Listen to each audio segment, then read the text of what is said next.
Well, hello there, and welcome to the Alpha Male 2.0 podcast. Here we are once again. I am Caleb Jones, dating multiple attractive women without any drama or cheating or problems, location independence, location independent income, the freest lifestyle that a man can possibly live. And really fast, I have another podcast called the Sovereign CEO Podcast, where we cover the business aspects of Alpha Male 2.0.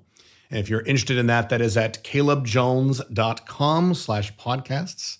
And I'm on all the usual podcast platforms. This podcast is part two.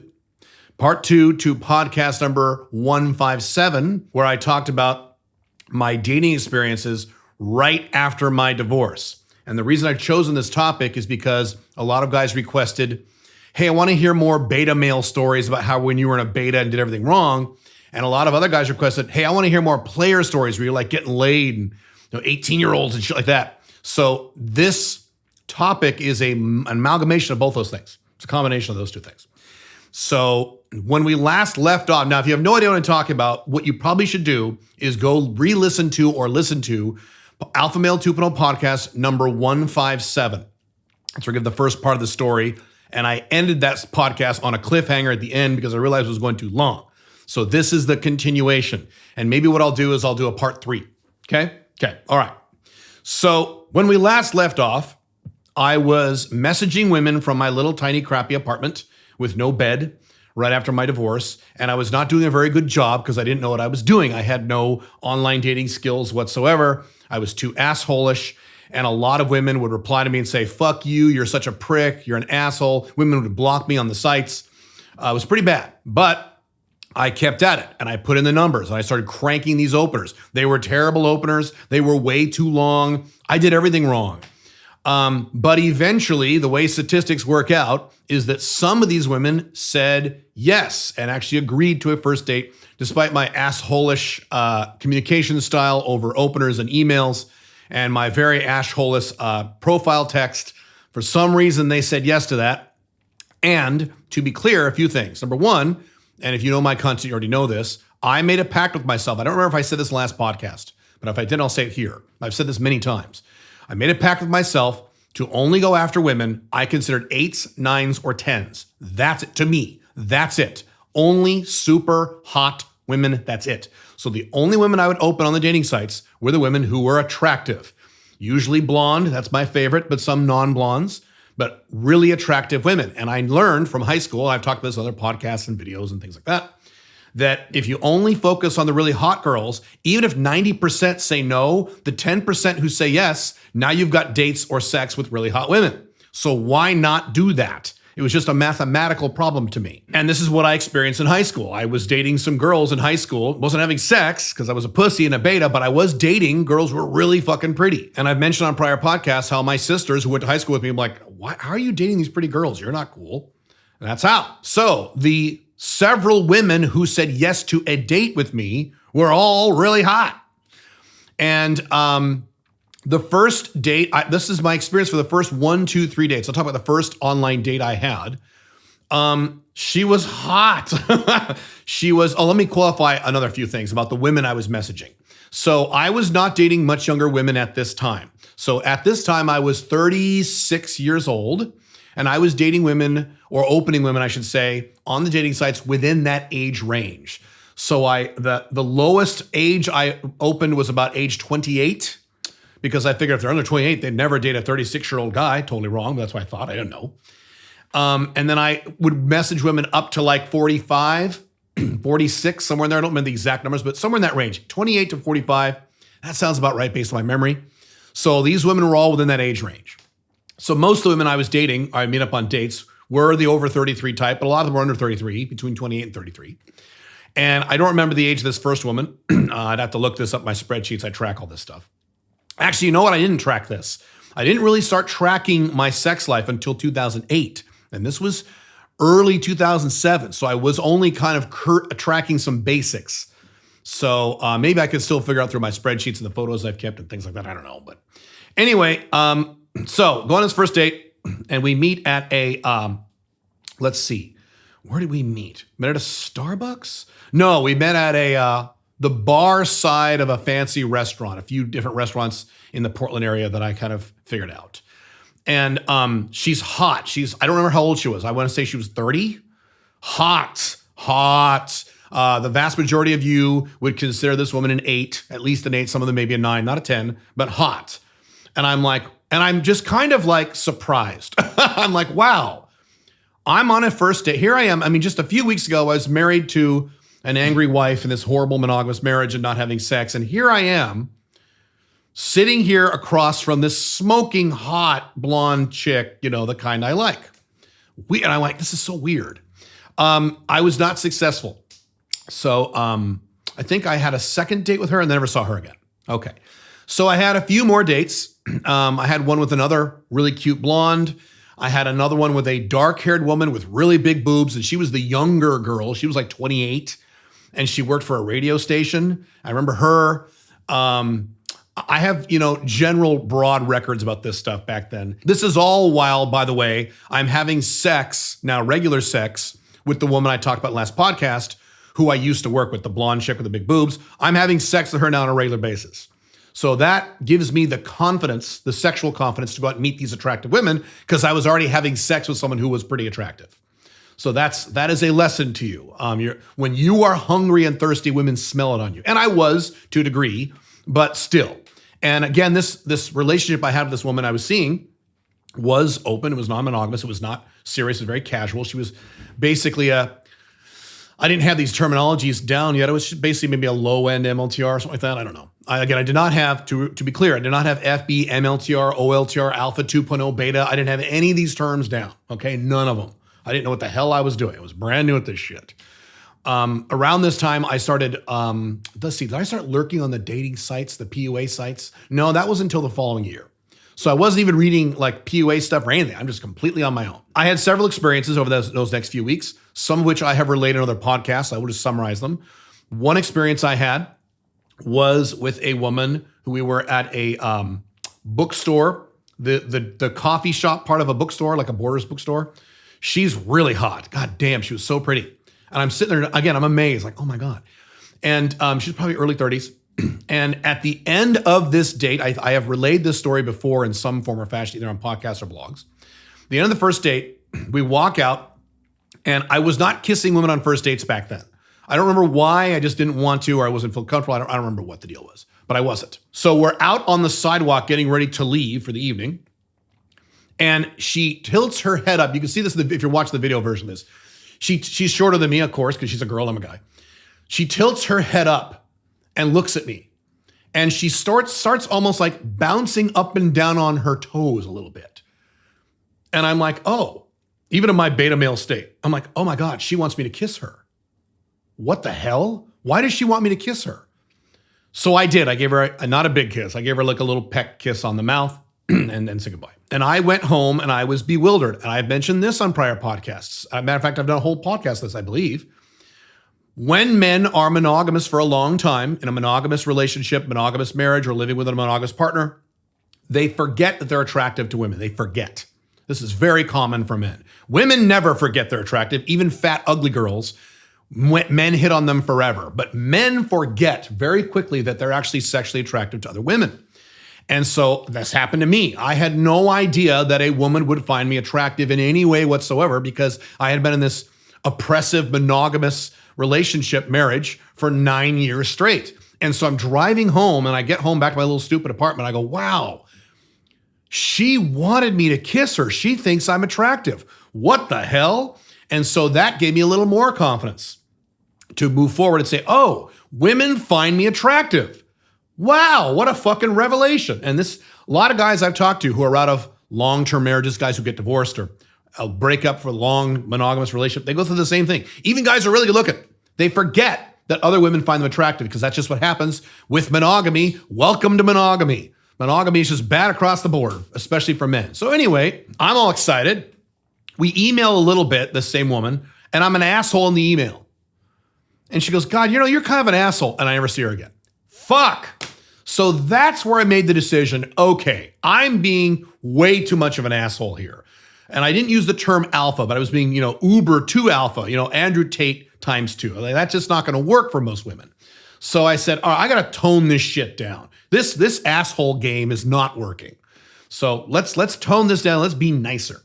So I switched things around and start going on some more dates.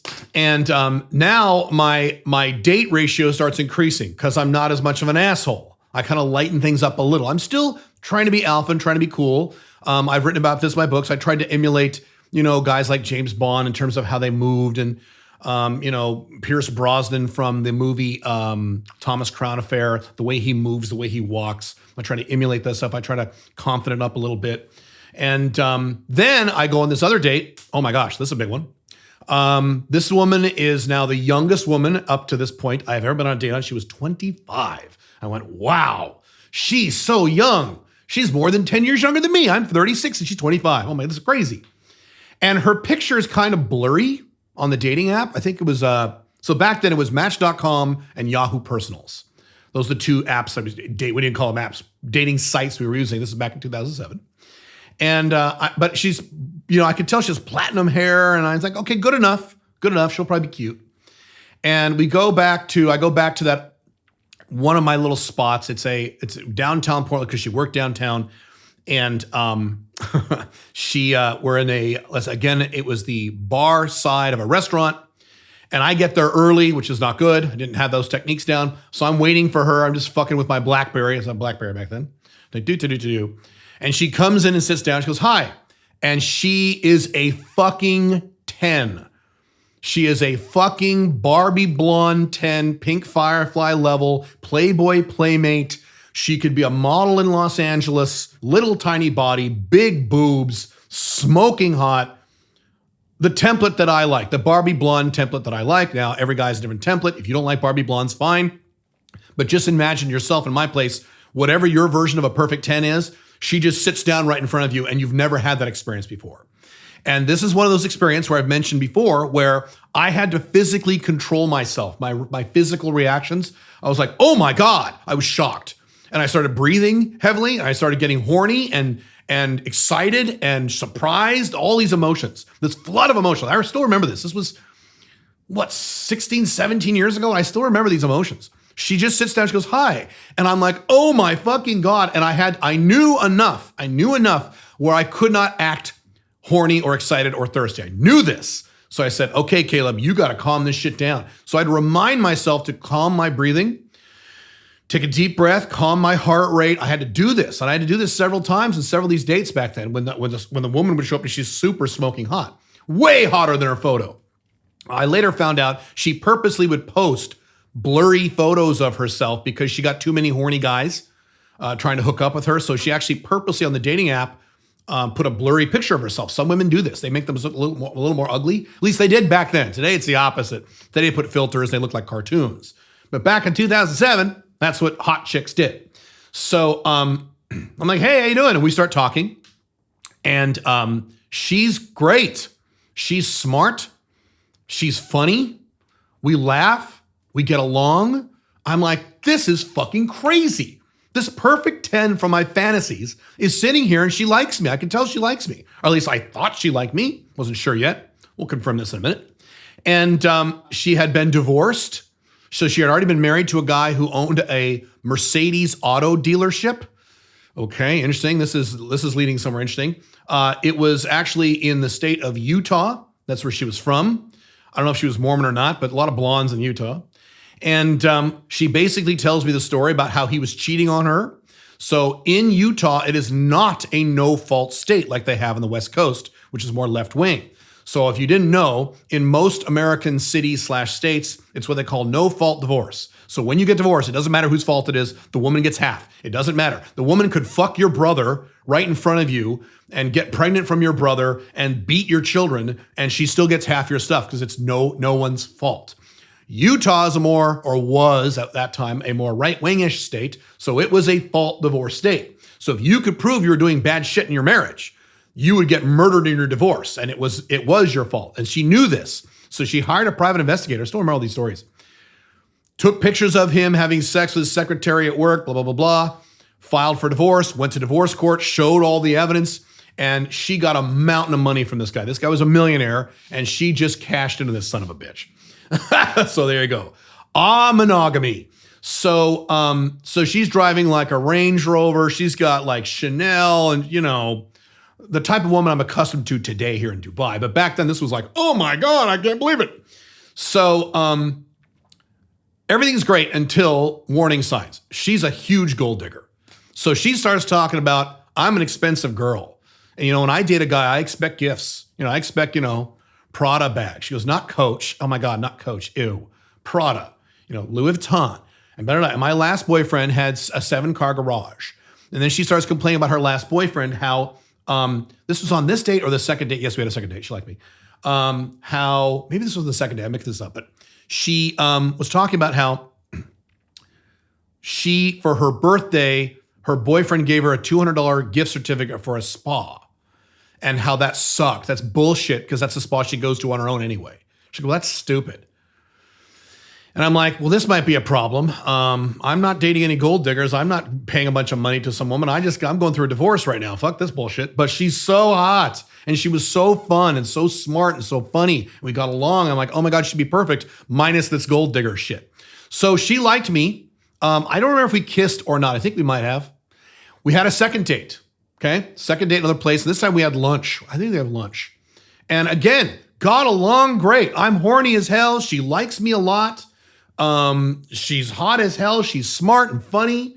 And I'm all excited. But again, she goes into this gold digger shit. She goes, I'm an expensive girl and I only date multimillionaires and blah, blah, blah, blah. And I'm like, oh, gross, fuck.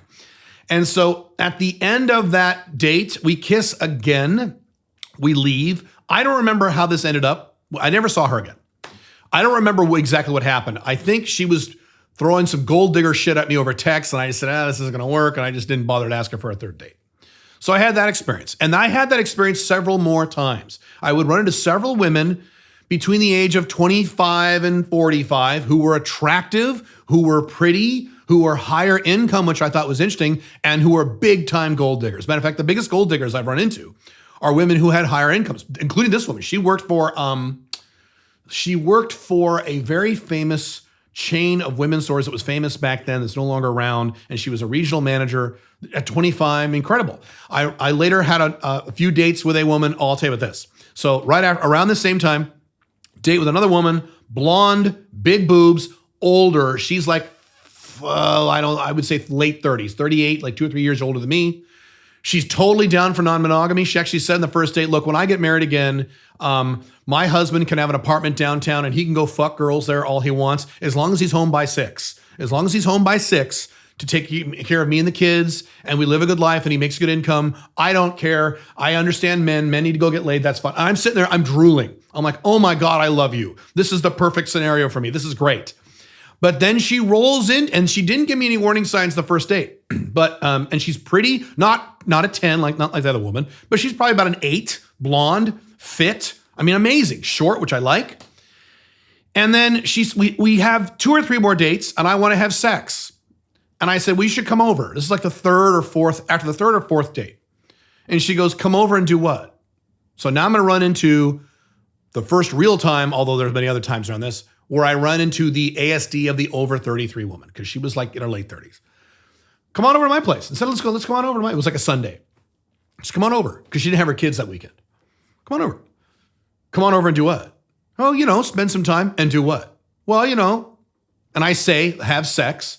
And she's like, that's just a little too planned. I'm like, what? I said, well, just come on over. And, we've been out 3 or 4 times. I think we're good. I over-verbalized. Do not do what I'm doing, okay? This is very bad what I did.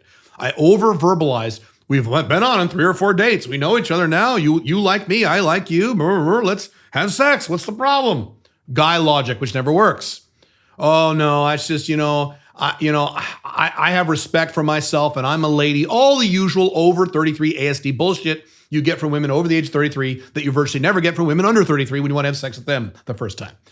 And we go through this long, drawn-out argument over text. Like, what do you mean? What are you talking about? I don't disrespect you. I'm using all this guy logic, and of course it's not working. And I'm getting super frustrated. I'm super confused. Well, I respect my body, STDs. Of course I'll wear a condom. I will wear a condom. What are you talking about? Well, and it's every excuse led to another excuse. You know this works if you have any experience dating women over 33. And we go back and forth and back and forth. And finally I said, I'm to the point where I'm in my car running errands, still texting her my BlackBerry with this big, long argument. And it sucked because, again, like with this other woman, I really liked this person and this person really liked me. She told me how much she liked me and she loved that I still was seeing my son, even though he was not biologically mine. She thought that was fantastic. She loved what I did for a living. Again, gold digger. She really liked my personality. She thought I was physically attractive, all that shit, okay? So we really liked each other. So it's frustrating, or it was frustrating. And finally, at the end, I'm just thinking to myself, I am not going to keep going out with this chick and buying her dinners and spending all this money to not have sex. And because I had already been through experience around this time where I would go on first date, not have sex, second date, not have sex, third date, not have sex, okay? Because I want to be a gentleman, I don't want to push it too soon, and blah, blah, or fourth date, not have sex. And then the woman says, oh, by the way, you go for the fourth date or the fifth date, and she says, oh, I found someone, I want to see where this goes. And you're like, what in the fuck? I just spent 12 hours of my time, several $100s on dinners and drinks, and now you're just gone? How the fuck is that fair? This started happening more and more. I went, well, fuck this bullshit. And this was the genesis of the Black Dragon dating system, my entire dating system back in those days, where I'm like, all right, this is complete bullshit and unfair for a guy. Why would you possibly go on multiple dates? Which again is the biological default for women over 33, excuse me. And so I had my memories of this. I'm going through this literally as I'm going through this stuff. And I'm thinking, I'm not going through this again. So basically I said, look, I can't, I think you're wonderful. I think you're great, but I can't keep seeing you if we're just going to hang out and eat and have drinks. I don't drink and not have sex forever or for X amount of time. And she's like, well, I'm worth the wait. And you missed out and you're going to regret this and da-da-da-da. And that was it. And that was the end. So there you go. So that was the summary of my experience at that time in terms of going on dates. I'm actually scoring first dates. I'm scoring second dates. So I'm doing something right. The women are really hot. I'm doing that right. But I'm running into these roadblocks in terms of sex. I'm running into gold diggers. I'm running into ASD with over 33 women. I'm running into all kinds of logistical problems. It was a kind of a pain in the ass. I don't really have a system down. I'm still kind of flying blind. I'm using guy logic to communicate with women. None of it's working. And, I'm limited success. I'm getting makeouts. I'm squeezing some boobies. And a matter of fact, with that woman, we were like in the car once and she had her top off. Oh, I've mentioned this before a long time ago. This woman I'm just talking about, on like the third date, we're in the car. And I'm trying to take off her shirt. And she literally says, okay, you can suck this boob. And she points to one of her boobs, but you can't suck this boob. Again, insanity, it's pure ASD. And if you don't know what ASD is, you can Google it. But it's a nightmare. I'm like, what? This doesn't make any sense. Of course, it doesn't make sense. We're talking about women. So that was the scenario then. And I went through several weeks of this until I started getting some successes. And those I will have to cover in the next podcast, part 3, which will be the very next podcast after this one. I won't make you wait this time. So next podcast, I will continue and give you the conclusion to this story. Have fun. I will see you in the next podcast or video. Bye.